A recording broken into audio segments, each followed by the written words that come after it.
नमस्कार दोस्तों, मेरा नाम संध्या है। ये मैं आपको पहले बता चुकी हूँ। तो स्टार्ट करते हैं आज की पहली स्टोरी से। ये मतलब काफ़ी हॉरर तो नहीं कह सकते हैं, लेकिन अगर आप इसको थोड़ा सा भी फील करेंगे ना तो आपको थोड़ा डर तो लगेगा। मतलब ऐसा मैं एक्सपेक्ट कर रही हूँ। बाकी अगर आप मेरे जैसे हैं तो आप पहले से ही बहुत स्मार्ट होंगे कि भाई कहाँ पे डर लगना है और कहाँ पे डर नहीं लगना है। ओके, तो चलो शुरुआत करते हैं आज की पहली स्टोरी से। एक छोटे से गांव का नाम था भैरवपुर। गांव के किनारे बहुत पुराना कुआं था। लोग उसे काला कुआं कहते थे। अब काला कुआं कहने की वजह बहुत सारी हो सकती हैं, लेकिन उसे स्पेशली इसलिए काला कुआं कहा जाता था क्योंकि वहाँ पर छोटे बच्चों की, औरतों की रोने की आवाज़ आया करती थी। और अगर कोई भी उन आवाज़ों को सुनकर थोड़ा कंसर्न दिखाता था कि चलो देखा जाए कौन रो रहा है, पता किया जाए, हेल्प की जाए, तो वो कभी वापस नहीं आ पाता था। मतलब उस एरिया को जाकर के कभी किसी ने जाके एक्सप्लोर करना भी ज़रूरी नहीं समझा गांव वालों ने, क्योंकि उन्होंने देखा कि वहाँ पे जाने वाला कभी लौटता नहीं है। तो उन्होंने उस एरिया को एक तरह से रिस्ट्रिक्टेड एरिया बना के छोड़ दिया। ठीक है, तो बैक टू स्टोरी। गांव के बचपन में, मतलब आप बचपन तो समझते होंगे ना, छोटे बच्चों वाला, जिसमें बच्चे बहुत ही शैतान टाइप होते हैं। वैसे ही गांव के बच्चे बचपन में यही कहानी सुनते सुनते बड़े हुए थे, लेकिन कभी किसी ने देखा नहीं था क्योंकि गांव वालों ने बिल्कुल उस एरिया को रेस्ट्रिक्टेड एरिया बना रखा था। एक दिन शहर से 3 दोस्त घूमने आए। एक का नाम था आरव, एक का नाम था करण और एक का नाम था विवेक। उनको, जाहिर सी बात है, जेनजी जनरेशन तो बिल्कुल भी इन बातों पे भरोसा नहीं करेगी ना कि भूत प्रेत नाम की कोई चीज़ होती है, और अगर वो ऐसा सुनेगी तो वो हंसेगी। तो सेम उन लोगों ने भी मतलब वो लोग भी सेम नेचर के थे। तो वो रास्ते में उस गांव से कहीं जा रहे थे, तो रास्ते में उनके वहाँ पे उस गांव में, मतलब गांव पे जहाँ पे चाय की दुकान थी, वहाँ पे उनकी कार ख़राब हो गई। अब कार ख़राब हो गई तो वहीं पे एक चाय वाला था, तो वो लोग तीनों वहीं पे बैठ के बात करने लगे।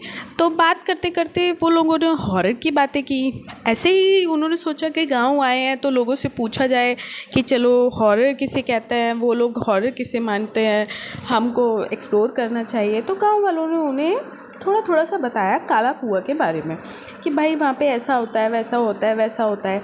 तो और फिर दुकानदार ने उनको बोला कि आप शाम होने वाली है और आप ना गांव में किसी के पास आसरा ले लीजिए, या फिर अगर आपकी गाड़ी बन गई हो तो आप वापस लौट सकते हैं। लेकिन दुकानदार ने ऐसा नहीं सोचा कि वो बच्चे ऐसे होंगे कि उन्होंने जो बातें सुनी है वो उसको प्रूफ करने के लिए वहाँ पे चले जाएंगे। और तो वो बच्चे उठ के उधर की साइड पूछने लगे कि वो कुआं किधर है, कुआं किधर है। तो सब लोगों ने मना किया कि बेटा ऐसा नहीं करना है, अगर तुम वहाँ पे गए तो वापस लौट के नहीं आओगे, और ये काफ़ी ख़राब बात होगी तुम्हारी फैमिली के लिए कि तुम वापस लौट कर नहीं गए। तो उससे ज़्यादा अच्छा है कि तुम मत जाना, और प्लीज़ हमारे घर रुक जाना अगर आपको लगता है कि गाड़ी ठीक नहीं है या रात को चलना सेफ़ नहीं है, लेकिन वहाँ पे मत जाना। तो आरव ने हंसते हुए बोला, ठीक है अंकल, वैसे हम लोग भूत वूत से तो डरते नहीं हैं क्योंकि आजकल ये सब होते नहीं हैं, लेकिन आप लोग गांव के लोग हो और आप लोग आपस में ही इतना डर रहे हो, इसलिए आपने इसे भूत की कहानी और हॉरर की कहानी बना दिया है। तो मतलब मैं बस यही कहना चाहता हूँ कि अगर मैं आपको प्रूफ कर दूँ कि वहाँ पे कोई नहीं है तो आप मानेंगे। तो गांव वाले बहुत डर गए, वहाँ पे जितने भी लोग बैठे हुए थे वो तो एकदम से डर गए कि भाई ऐसे क्यों कर रहे हो आप लोग, ऐसा करना तो बिल्कुल भी ठीक नहीं है। तो उन्होंने बोला कि नहीं अंकल, हम करते ना, आपको बताते हैं। तो गाँव वालों ने उनको बोला डांट के कि निकलो हमारे गाँव से, हमें यहाँ से निकलो, हमारे यहाँ ये सब ज़रूरत नहीं है, हम नहीं बताएंगे कहाँ पे है। तो उसके बाद वो दुकानदार तो दुकान बंद करके जाने लगा। उन्होंने किसी और से जाकर के थोड़ा थोड़ा उससे इनडायरेक्ट वे में रास्ता पूछना स्टार्ट किया। अब रास्ता पूछना स्टार्ट किया तो जाहिर सी बात है, रास्ता पूछना स्टार्ट किया तो वो वहाँ तक का रास्ते में पहुँच भी जाएंगे, इधर से पूछ के उधर से पूछ के। इन तीनों ने उस कुएँ से थोड़ी दूर जा कर के अपना फ़ोन खोला और वीडियो बनाना स्टार्ट किया। उन्होंने बोला कि भाई अगर हम वीडियो बनाएंगे तो गाँव वालों को प्रूफ देना काफ़ी आसान रहेगा, और अगर आसान रहेगा तो अच्छा रहेगा ना, इन लोगों का डर हट जाएगा और ये लोग हर एरिया में जा सकेंगे। ऐसा नहीं करेंगे ना जैसे ये हम लोगों को बता रहे कि ऐसा मत करो वैसा मत करो। काफ़ी डर रहे, अपने बच्चों को भी नहीं आने देते हैं और ये खुद भी आएंगे और हम लोगों को भी बोलेंगे कि चलो हमने इनको बताया कि ऐसा नहीं होना चाहिए था। तो वो उन लोगों ने वीडियो बनाना स्टार्ट किया। आप जब वो वहाँ तक पहुँचे थे तो ऑलरेडी उन्हें 10:30-11 बज गए थे लगभग। तो उन्होंने वीडियो बनाना स्टार्ट किया। वो आसपास की जगह की, झाड़ियों की, पेड़ पौधों की, ऐसे वीडियो बनाते हुए कुएं तक जा रहे थे। अब कुएं के पास पहुँचे तो लगभग उन्होंने वहाँ बैठ कर के स्मोक किया, मतलब उन्होंने सिगरेट पी। अब सिगरेट पीने के बाद वो तीनों आपस में बातचीत करने लगे। बातचीत करते करते लगभग 12 बज गए। 12 बजने तक उनमें से एक बंदे ने नॉर्मल अपना फ़ोन रिकॉर्डिंग मोड पे छोड़ रखा था, वीडियो रिकॉर्डिंग जिसे बोलते हैं। वीडियो रिकॉर्डिंग हो रही थी तो वो सब कुछ रिकॉर्ड हो रहा था। अचानक से वहाँ पे बहुत सन्नाटा हो जाता है और हवा भी चलने की आवाज़ नहीं आती है। तो उन तीनों को लगता है कि क्या हुआ, अचानक से सब कुछ इतना शांत कैसे हो गया। तो उन दोनों ने अपने फ़ोन की टॉर्च खोली और वहाँ तक पहुँचे और वहाँ तक पहुँचते पहुँचते उन्होंने लगभग अंदाज़ा लगा लिया था कि इतना टाइम हो गया है, अब हमें वापस चलना चाहिए, बहुत टाइम हो गया है। तो इतने में वो वहाँ पे गए और कुएं तक उन्होंने टॉर्च जला के देखा। उन्होंने बोला यहाँ तो कोई भी नहीं है। तो उन्होंने बोला कि भाई चलते हैं। इतने में वो पीछे मुड़े तो पीछे से कहीं बहुत दूर से उन्हें किसी औरत के रोने की आवाज़ सुनाई दे रही थी। मतलब वो आवाज़ पहले तो काफ़ी दूर से आ रही थी, फिर अचानक से बहुत करीब से आई, फिर अचानक से बहुत दूर से आई। उन तीनों को बहुत डर लग गया, इतना डर लग गया कि तीनों एक दूसरे को सिर्फ पत्थर बन के घूरने लगे कि भाई इतने पास से आवाज़ कैसे आ सकती है। फिर कुछ देर के लिए सन्नाटा रहा, फिर उन्हें फिर रोने की आवाज़ आई और बच्चे की रोने की आवाज़ आई। तो जो दूर से आवाज़ आ रही थी वो औरत की थी और जो पास में आवाज़, जो उन तीनों के कान में जो आवाज़ आ रही थी वो किसी बच्चे की आवाज़ थी, लेकिन तीनों के कान में अलग अलग आवाज़ थी। पहले के कान में जैसे विवेक था, उसके कान में ये वाली आवाज़ आई कि वो मेरी माँ है, उसे ढूंढ दो। विवेक के कान में आवाज़ आई कि अंकल मेरी मम्मी ना कुएं में गिर गई है, आप प्लीज़ उसे ढूंढ देंगे क्या, मुझे मम्मी मिल नहीं रही है।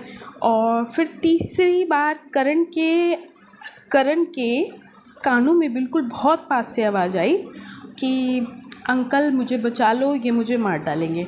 तीनों एक दूसरे को डर के कारण देखने लगे और वो उन्हें इतना डर लग गया कि वो तीनों एकदम से पत्थर की तरह हो गए और उन्हें समझ में नहीं आया। और उनका कैमरा तब भी रिकॉर्डिंग पे था, मतलब वो बिल्कुल एक तरह से स्टैचू वाला गेम नहीं होता, उस तरह से एकदम से बिल्कुल वैसे रह गए।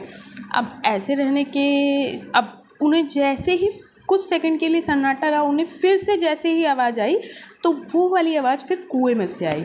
अब कुएं में तो अंधेरा था और उन्होंने मतलब फ़ोन के टॉर्च से उन्होंने देखा था तो उन्हें कुछ दिखाई नहीं दिया था, रिकॉर्डिंग में भी कुछ नहीं था। अचानक से जैसे ही उन्होंने कैमरा, मतलब अपना फ़ोन, और दो लोगों के हाथ में टॉर्च था और एक के हाथ में कैमरा था, उन्होंने उसके अंदर देखा और वो तो रिकॉर्ड कर रहा था, बाकी 2 लोग टॉर्च से देख रहे थे।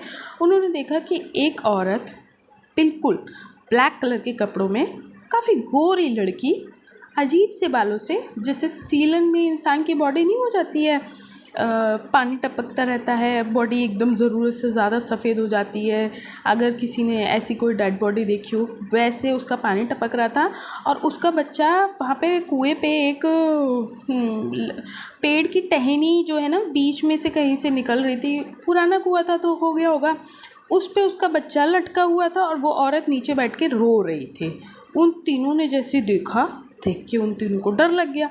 अब उन तीनों ने पीछे मुड़े और मतलब पीछे नहीं मुड़े, उससे पहले उन्होंने कैमरे में उन्होंने तीनों ने देखा कि वहाँ पे ऐसा हो रहा है। उन्होंने कैमरा साइड में किया और नीचे झाँक के देखा तो उन्होंने कुछ भी नहीं दिखा। फिर उन्होंने कैमरा लगा करके देखा तो उन्हें दिखा, उन तीनों ने ना इधर कहा ना उधर कहा, तीनों ने भागना स्टार्ट किया। भागते भागते एक जगह पे थोड़ा सा ही भागे होंगे, 2 लोग काफ़ी तेज़ भाग रहे थे, एक उनमें हेल्दी था तो वो गिर गया। जब वो दोनों वापस आए उसे उठाने के लिए तो करण के हाथ में ही था कैमरा उन्होंने उठाया और जब उन्होंने देखा कि करण लेटा हुआ, मतलब गिरा हुआ है, उसको उठाने के लिए जैसे ही पकड़ा तो उन्होंने देखा कि उसके जस्ट पास में जो पेड़ था उसके पास वही औरत बैठ के रो रही थी और वो जो बच्चा था वो उस करण के पैर में काट रहा था या फिर कुछ करने की कोशिश कर रहा था। जैसे इन्होंने देखा ये डरे और वो करण जो था वो बेहोश हो गया था। मतलब वो इन्होंने उठाया था उसे, और जब ये लोग उठने लगे तो उन्होंने देखा वो बच्चा कुछ कर रहा है, तो उसे देख के करण तो बेहोश हो गया था। अब इन्होंने फिर भी मतलब उसको करण को खींचा और भाग करके अपनी गाड़ी में बैठे और आपने लाइट वाइट जला ली और टॉर्च को सॉरी गाड़ी को स्टार्ट करने के लिए उन्होंने कोशिश करी, तो उनको बहुत डर लगा, वो स्टार्ट नहीं हो रही थी और वो कुआं काफ़ी दूर रह गया था। तो वो बच्चा और वो लेडी उन्हें दिखे नहीं थे। अब वो दिखे नहीं थे तो उनको वो काफ़ी डर चुके थे। वो कुछ देर तक चुपचाप बैठे रहे क्योंकि गाड़ी स्टार्ट करने में उन्हें बहुत डर लग रहा था। वो स्टार्ट कर रहे थे तो वो हो नहीं रही थी। तो उनमें से विवेक ने बोला, भाई 1 सेकंड रुक जाओ, पानी पी लेते हैं और चलते हैं, यहाँ तो वो औरत दिखाई दे नहीं रही है। अब जब उन्होंने बोला ऐसा ऐसा कर लेते हैं, तो उसमें से जो आरव था उसने बोला, भाई ऐसा भी तो हो सकता है हमारे साथ कोई प्रैंक कर रहा हो और मतलब इंटेंशनल इन गाँव वालों ने यहाँ पे कुछ कर रखा हो जिसकी वजह से हमें इतना डराया गया हो।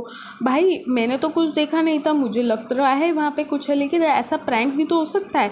तू देखियो एक बार कैमरे में कैसा दिख रहा है। तो वो तीनों कैमरा खोल के फिर से देखना स्टार्ट करते हैं। बराबर वाली सीट पे वो लेडी की आवाज़ आती है कि जब मैं तुम्हारे बराबर में बैठी हुई हूँ तो तुम मुझे कैमरे में क्यों ढूंढ रहे हो। भाई इतना सुनते ही वो कैमरा उछल के ज़मीन पे जाके गिरता है। वो बच्चा उनकी गाड़ी के बोनट पे था, वो लेडी वहाँ पे बैठी हुई थी और उस लेडी ने मतलब लेडी ने एक के कंधे पे हाथ रखा और उसको बोला कि अब तुम ज़िंदगी भर मुझसे पीछा नहीं छुड़ा सकते हो।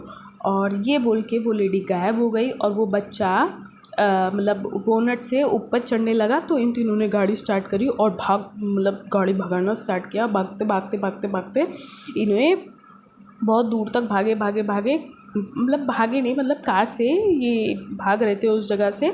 और भागते भागते भागते भागते ये अपने घर पहुंच गए। मतलब काफ़ी घंटे का ड्राइव करके ये अपने घर गए और तीनों ने एक जगह पे बैठ के बियर पी। इस बारे में कोई बातचीत नहीं की और तीनों रिलैक्स हो करके अपने अपने घर चले गए। और उन्होंने बोला कि हम इस वीडियो के बारे में 2-4 दिन बाद बात करेंगे। भाई अभी बात करना ठीक नहीं है, मैं बिल्कुल भी उस मोड में नहीं हूँ कि हम बात कर सकते हैं। तो विवेक ने बोला कि हाँ भाई मैं तो बिल्कुल भी बात नहीं करूँगा।